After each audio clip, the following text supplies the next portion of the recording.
Okay, so today what we're going to do is organize the acrylic dye in order to put into our sandwich mold for ejection molding.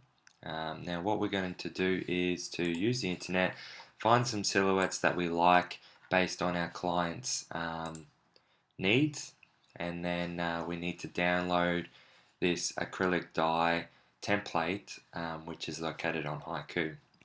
As you can see with this template, we've got a border which allows a laser to cut it out, and then we've got our holes here which are going to be cut out by the laser. So we need to position the dye somewhere that's nice and central to allow the molten plastic to move around. We also need to remember that we don't want to have any of our shape near the holes here or the edges to create weak spots that under the pressure could snap. So what I'm going to do is I'm just going to open my silhouette that I picked,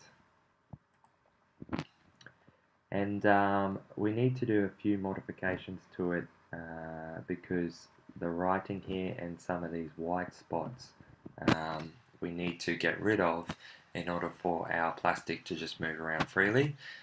So the first thing we can do is we can grab the magic wand tool, and then we can, so I've just selected the white background. This allows me to then grab the brush tool, and it's on black, and I can just, I'll go select inverse, and now I can just get rid of those bits without having to worry about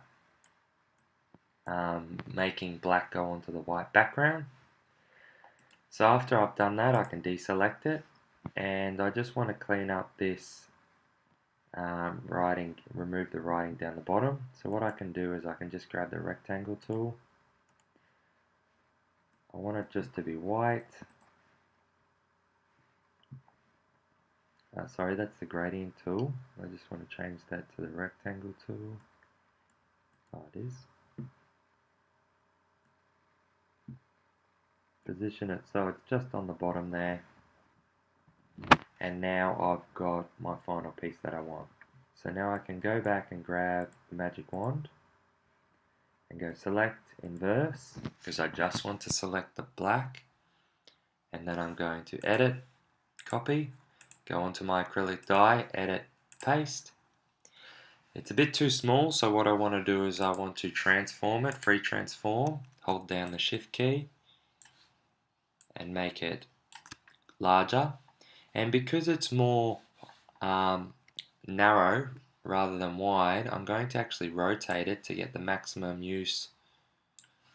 So rotate it 90 degrees, and then I'm going to extend it. So remember, I just need to make sure that I've got some good spacing between my edges and my edges of my silhouette and the holes. So once I'm happy with that positioning, I can just make sure that I can see that the midpoint in this die is 162.5, so around here, and then it's 50. So right where my cursor is where the molten plastic is going to be injected, so it's well and truly in the silhouette shape and nice and central. So once I'm happy with that positioning, I can just hit the OK, the tick, and now I just need to save it as a JPEG. So I'll go File, Save As, make sure it's a JPEG, change the acrylic dye template to your name,